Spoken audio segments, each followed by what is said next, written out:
Coach Corey Wayne, and this is my video coaching newsletter.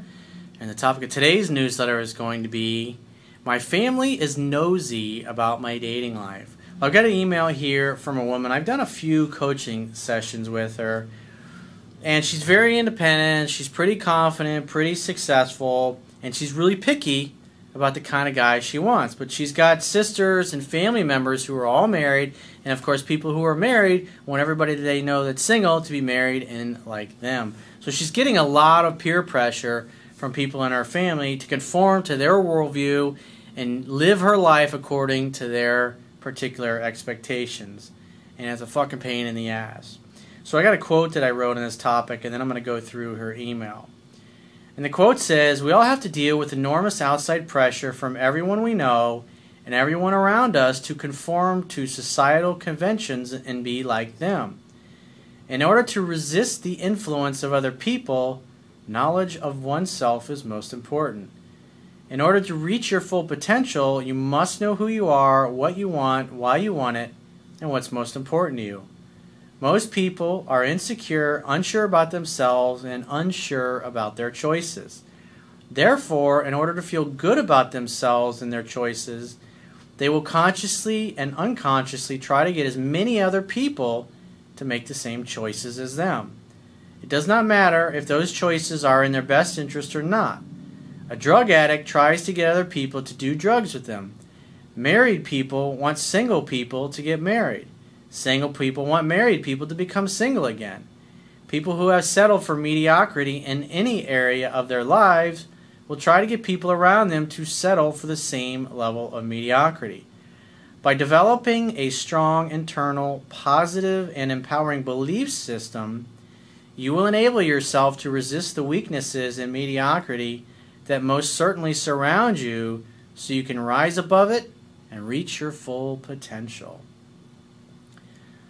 So she says, "Hey Corey, I'm having a different kind of problem with dating. My younger sisters are both with their high school sweethearts, so neither one has ever really been single and dated.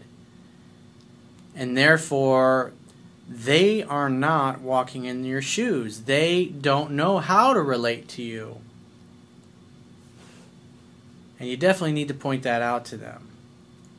Not everybody's going to have the same path. If every human being was the same, we liked the same things, and we thought the same way, the world would be a pretty fucking boring and dull place. Life would be really predictable. But there's different strokes for different folks. There are an unlimited number of the type of people that you can be with, lifestyles that you can live, careers that you can have, businesses that you can start, places that you can live, and ways that you can experience and live your life. The key is to do what makes you happy. A very wise man once taught me, you must be who you are. What you should be is not important. The key is to live your own truth and march to the beat of your own drum and do what makes you happy." She says, "Now that I'm about to turn 30, they have become concerned that I don't give guys a chance and that I'm emotionally closed off." So in other words, since you don't match their expectations because they're thinking, hey, I've been with the same person since I was a teenager, therefore there must be something wrong with you. It can't possibly be because you have different goals and values than me and you've made different choices as me. There must be something wrong with you. Since you're not like me, there must be something wrong with you. Remember, no one will ever do or say anything that isn't a direct reflection of how they feel about themselves in a moment. Maybe deep down, your sisters are a little jealous and envious, and they're not really happy in their supposedly perfect marriages. Because they see the sister who's hanging out, having fun, living life the way she wants to live it, has a successful career, and they've been locked in with the same person since they were teenagers. Not to say there's anything wrong with that, but if they were really so happy and things are so great in their lives, they wouldn't be constantly badgering you about your life choices. So what they're trying to get you to do is conform to their worldview. Because if you get married and you settle down, you become just like them, then they're going to feel more comfortable about the life and lifestyle choices and the relationship choices that they themselves have made. I remember like when I was leaving the general contractor I worked for in the mid-90s to start my own business. The company I was working for was Syntex Rooney, which is now Balfour Beatty. And I was working with a lot of people that were smarter than me, had been with the company longer, and even were way more talented and more passionate about working there than I was. And so I remember I was leaving, and this is the first time I really was going to be on my own and supporting myself with my own business. And I remember thinking to myself, man, it's like these guys, like one of the guys I work with, he went to fucking West Point. He was a fucking West Pointer. He was smart as shit. And he's very successful, very driven. He's still with that company today. He's a vice president for them. And I remember thinking to myself, I was like, God, these guys are so fucking smart and they're so talented. If being successful in your own business is so easy, why aren't these guys doing it? Why don't these guys have their own GC license? Even the guy that was the vice president that ran that particular job, he'd been with the company for 25 years, and he had lots of offers, and lots of people approached him about going into business with them, and he was a company man. He was a lifer. He was going to stay working for them for his whole life. And I remember he had a southern accent. He would say Louisiana. He'd go, Louisiana. Yeah, he was a good old boy. And he's like, I remember him saying, yeah, when I hired you, I kind of knew you were one of those entrepreneur types. And he was a great guy. And he says, but you're always welcome to come back. But if you do come back, I ask that you come back for good. In other words, if I go to start my own business and it doesn't work out, then I'm going to come back and be a lifer just like him. And I thought about that. I was like,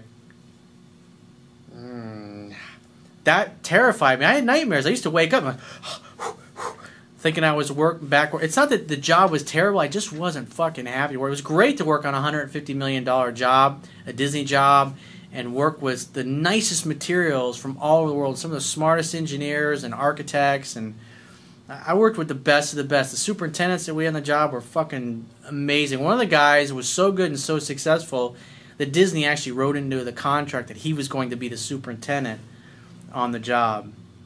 It was a great experience, but it just wasn't for me. And that particular guy, whose name was written into the contracts that he'd be the superintendent, he had his own company for many years. It was a concrete subcontractor up north.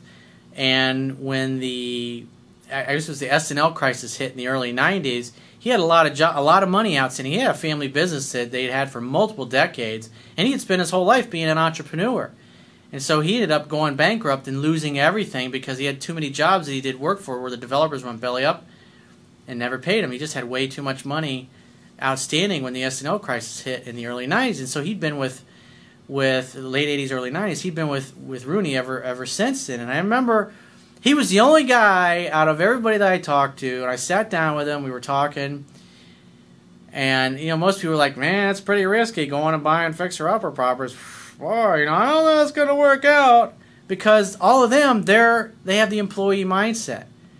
And when you're doing something that's different than them, or they have an experience or life experience different, it's like, that's why you don't go get business advice or advice about being an entrepreneur from people who have failed at having their own businesses or who have never even started their own business. But we all tend to do things like that. We go ask people who know jack shit about what we want to do and get their opinion when they're really not qualified to give us an opinion in the first place. And this particular superintendent, because he'd been an entrepreneur his whole life, I sat down with him and we were talking, and he looked me right in the eye and he says, Corey, I think it's a great thing, young guy like you, going out and starting your own company, because you can always come back and do this shit. I was like, that made me feel so much. He was the only guy out of all the, probably there's 40, 50 people that were in the office trailer that were all part of the management team on that particular project. And at the time, that was the biggest Disney project that Disney had ever done. It was 150,000 square foot convention center, or 300,000 square foot convention center, and over 2,000 hotel rooms. It was really an amazing project. But it's like, that made me feel good. But it's like everybody else was like, oh boy, that's kind of risky. I don't know if I'd do that. Well, you know what? They wouldn't do that. And so that's what that reminds me of when I see this, is that her sisters have their model of the world. And they're trying to fit you into their little box and trying to get you to conform, because really that's all they really know. So the real problem is maybe these sisters are emotionally closed off. Maybe they're not really that happy. Because you got a smile on your face. I talked to this woman. She's cool as shit. She enjoys her life. She's happy with the choice she's made. She'd like to meet a really great guy, but she's not going to fucking settle for just any old dude. She wants to make a great choice. But she's got the family pressure going, you know, maybe there's something wrong with you. Maybe you don't give guys a chance. You know what? So maybe it takes you till 40 years old to find the right guy. Who fucking cares? You're enjoying your life. You got great friends. Take your time. It's just not worth it to get into a shitty relationship, and even worse, have kids with somebody who you're in a shitty relationship with, because it's going to fuck your kids up, and it's going to be even more difficult to get out of a bad relationship. So you're better off living your truth and doing what makes you happy. Because after all, success really, when you boil it down to it, is being able to spend your life in your own way. And she loves what she does for a living. She's very happy and she's very successful at it. And she meets a lot of people. And she's a flirt. She likes to talk. And she's perfectly suited for what she does for a living. She continues on, I know they're on a different side of it and have no clue what dating is like, but they have become quite nosy. Even my mom, after one bad date, said to me, you know, Aunt so-and-so never got married or had kids. And she says, thanks, Mom. Good bedtime story. Yeah, thanks, Mom. Thanks for the uplifting story. Thanks for basically saying, you know what, I think you're going to be a failure and you're going to be an old cat lady. So it's her way of trying to nudge you to making a decision so she feels better about her own particular life choices. Maybe you stay single for your whole life and every couple of years you change men in your life. I mean, you're a successful woman. You really don't need a man for anything other than maybe a sperm donor if you want to have kids. I mean, I've dated a lot of very successful women over the years that are single parents, and they're fucking awesome and they're amazing.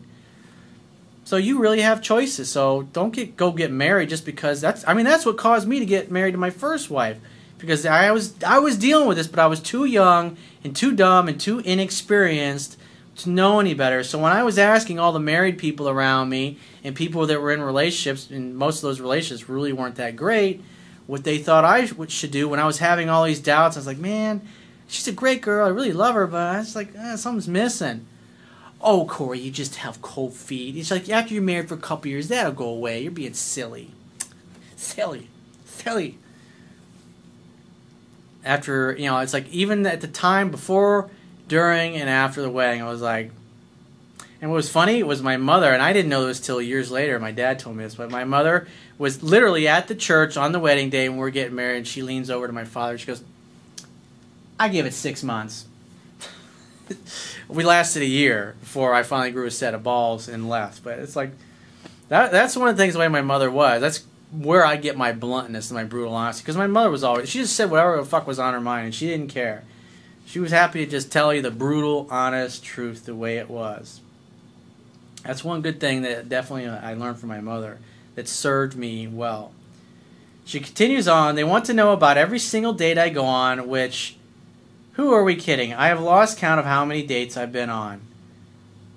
She says, I'm having trouble explaining that it's okay if dates don't work out, and I don't want to invest the time and get them emotionally involved with someone they won't be meeting. My sister thinks because a date is bad that it must be me. Again, she has no experience. She met one guy in high school and she's been with him ever since. So she has no concept. She can't relate. I just say, no, a douchebag got through the filter, LOL. Fucking great comeback. They don't think my attitude about dating is healthy because I'm not getting too emotional about anyone. Why? Because none of them fucking deserve it. You deserve to have fucking spectacular. You deserve to have a man in your life who knocks your fucking socks off and who's crazy about you and who every time you're together you just have a great kick-ass fucking time. There's too many miserable fucking people in the world. You don't believe me? Go sit down in a public place, watch the video I did, Body Language that Attracts Women, and just look at the body language of the people walking around you. Look at the expressions on their faces. Look at, when you see couples together, what they're doing. Look and see who's the one walking in front and who's the one walking behind. Most of the time, it's a dude walking behind, his head's hung down low, he's overweight, the wife's kind of overweight, her hair's kind of fucking butched, the kids are going ape shit. misbehaving. It's like, you don't want to be one of those fucking poor bastards. I personally don't want to put my eggs in one basket. It's just so disappointing. I don't know how to explain any of this to them. I think my attitude is healthy. You're absolutely fucking right, it is. But now I feel all this pressure, and I know I shouldn't. They just suck the fun out of it. What do you think? You gotta tell your sisters, Mom, Sister Jane, Sister Janet, whatever their fucking names are. I love you guys, but you know what? You've been with the same dude since high school, and quite frankly, you have zero fucking experience dating. You have no fucking idea what it's like. You have no clue what you're talking about. You have no way to possibly relate to me. I want the best that I can get, and I'm not going to just settle for the first warm body that comes along. I'm not saying you did that in your relationship, but the bottom line is I didn't meet somebody in high school and fall happily head over heels in love and feel like I had to spend the rest of my life with them. I do what makes me happy. And you got two choices. You can be loving and you can be supportive of me and accept the fact that I might become an old cat lady. But you know what? I'll be a fucking happy old cat lady. So if you ain't got anything positive to say, I would appreciate it if you would drink yourself a nice tall glass of shut the fuck up and keep your opinions to yourself, because it's really fucking pissing me off and hurt my feelings, and I'm tired of you being condescending and putting me down and trying to get me to conform to your worldview. And you can say to your mother, Mom, I love you, I appreciate you being a great mom, bringing me in the world, but again, you know what? You could take a nice tall glass and shut the fuck up too if you don't love and support me and allow me to be who I am, because I'm really getting fucking tired of being around you and having you tell me, well, I'm going to end up like my Aunt so-and-so and blah, blah, blah. I don't want to fucking hear it. If you don't have a loving, supportive thing to say, keep it to yourself, because it's not helping. All you're doing is making me feel like shit every time I come over here and spend time with you or I talk to you on the phone. And if this is the way you're going to talk to me on the phone, you know what? We're not going to talk very much, and that hurts me to think about that. Love me and support me and accept me for who I am, even if I turn into an old fat cat lady. It's your choice, but I don't need it in my life. I'm going to take my time, even if it takes me a fucking decade to find the right guy. When I decide to settle down and get married, and when I decide, if I decide that that's what I want, and I decide to get serious with a certain guy, you'll be the first to know. In the meantime, love me, accept me for who I am, and quit trying to fucking change me and impose your narrow-minded view of the world on me. I love you, but this is bullshit and it needs to stop fucking today. So, what's it going to be? You going to love me for who I am, or do I need to leave and you can call me when you decide to treat me and accept me as family instead of trying to fucking beat this bullshit dogma into me? Something along those lines is what I personally would say, because I had that conversation with my father about 20 years ago when he was giving me a rash of shit after quitting my job in Syntax Rooney and starting my own business. He was fearful. He was worried about things working out for me, and that's understandable. That's where your sisters and your mother come from. They're just worried about you, because in their mind they think you can't possibly be happy if you're not married and having kids like us, and therefore there's got to be something wrong with you. No, they just don't understand where you're coming from. They don't empathize with you at all, and they're not even trying to understand where you're coming from. That's something to think about. That's what I would do if I were you. So if you'd like to get my help personally, the quickest way is to book a paid phone, Skype, or email coaching session. You can choose any of those options by going to my website, clicking the Products tab at the top of your screen, and just follow the instructions for booking whichever option works best for you. And I will talk to you soon.